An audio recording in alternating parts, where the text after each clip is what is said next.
B2 è la sonda di temperatura dell'impianto. Se la macchina è impostata come subwoofer, solo se la macchina è impostata come subwoofer. E questo fa vedere cosa legge la sonda. B3 è la sonda che è inserita, e mi raccomando, le sonde devono essere inserite bene a fondo del pozzetto, meglio con un po' di pasta termica. La B3 è la temperatura del sanitario. Bisogna sempre verificare che fra la B2, la B3 e la B7 non ci sia una differenza troppo elevata, perché lo sforzo della macchina e gli allarmi sono collegati alla B7, non alla B2, non alla B3. Ritorniamo un attimo alla B4. La B4 è la temperatura di ritorno dell'impianto. La B4 è una sonda molto importante se per esempio una macchina è impostata come no puffer, è la sonda che fa la regolazione dell'impianto. Quindi in base a quello che si imposta,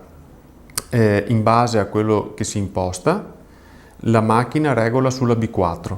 Stare molto attenti quindi di calcolare la differenza della B4 con la B7, perché l'allarme è impostato sulla B7 e la mandata dell'impianto è la B7, ma per questioni di stabilità della macchina noi siamo obbligati a regolare sulla B4, come peraltro fanno tutti. Prima quindi di inserire il set point bisogna andare a vedere che delta T c'è sull'impianto, perché ogni impianto ha una sua caratteristica, e se per esempio fra B4 e B7 ci sono 5 gradi e si vogliono mantenere per esempio 35 gradi su un impianto a pavimento, bisogna impostare l'impianto a 30, perché la macchina, ripeto, regola sulla B4, quindi controllare qual è il delta. Il delta fra B4 e B7 dipende, oltre che dall'impianto, anche dalla velocità del compressore. Quindi bisogna mettere la macchina a lavorare a una velocità elevata, mettendolo anche il compressore in manuale, vedere quant'è questa differenza e dopo aver fatto questo lavoro qua, impostare il set point. Questo vale solo per il no puffer. B5, se è presente il flussimetro, è la quantità di litri che passano al minuto. In questo caso non è abilitato e si legge 0. B6 è la temperatura della testa del compressore e serve a noi per capire quando accendere la resistenza elettrica se il compressore sta fermo per troppo tempo. La B7 è molto importante da controllare sempre, è la mandata dell'impianto. La B8 è la temperatura dell'aria esterna. La B9 è la mandata del compressore, sostanzialmente è la temperatura del gas di scarico.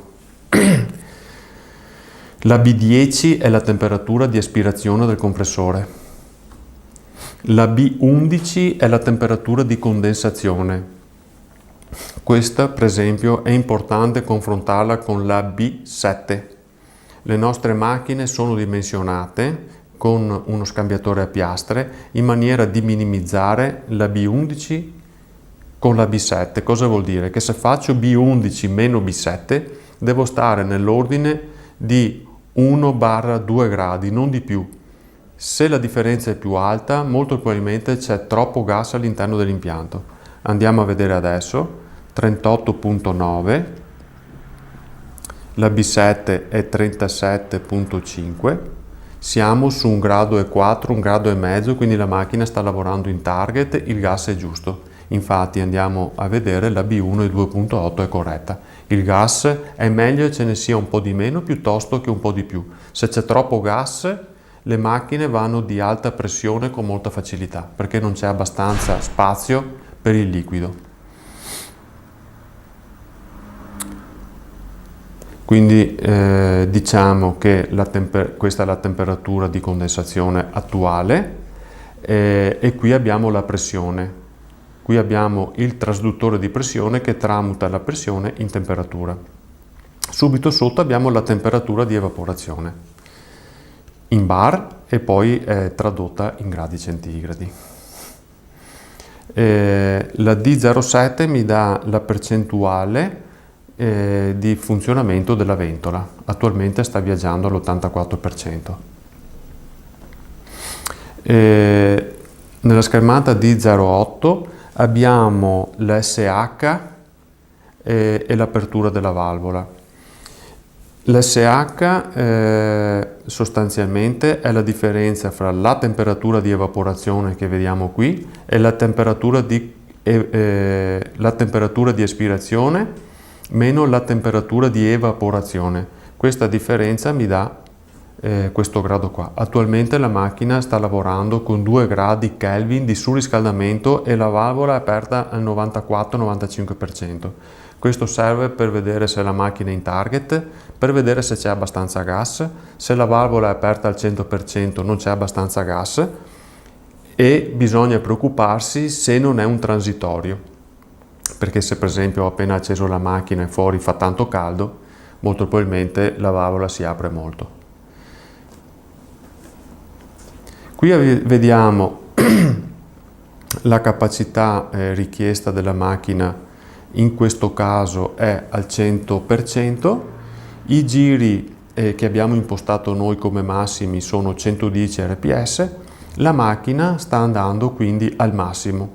Non guardiamo la capacità reale perché è una percentuale sulla velocità massima del compressore, che potrebbe essere anche 120 rps al secondo, ma noi per avere una maggior durata del compressore abbiamo deciso di limitare di 10 rps la velocità dello stesso. Comunque la macchina adesso sta andando al massimo. D10 in questo caso serve per valutare se siamo dentro la zona di inviluppo. Se dovessimo essere fuori inviluppo, il timer con i secondi comincia a scalare. Quindi qua ci teniamo 6 minuti di tempo per far uscire un allarme. Se questi dati sono fuori specifica, in questo caso se questo è a posto e non c'è un timer che gira vuol dire che va bene. Questa qua mi dà la differenza di pressione fra alta e bassa, sempre per dare un occhio veloce, anche se questi non sono conti che dobbiamo fare noi, e questo è il rapporto di pressione. Il rapporto di pressione è molto importante,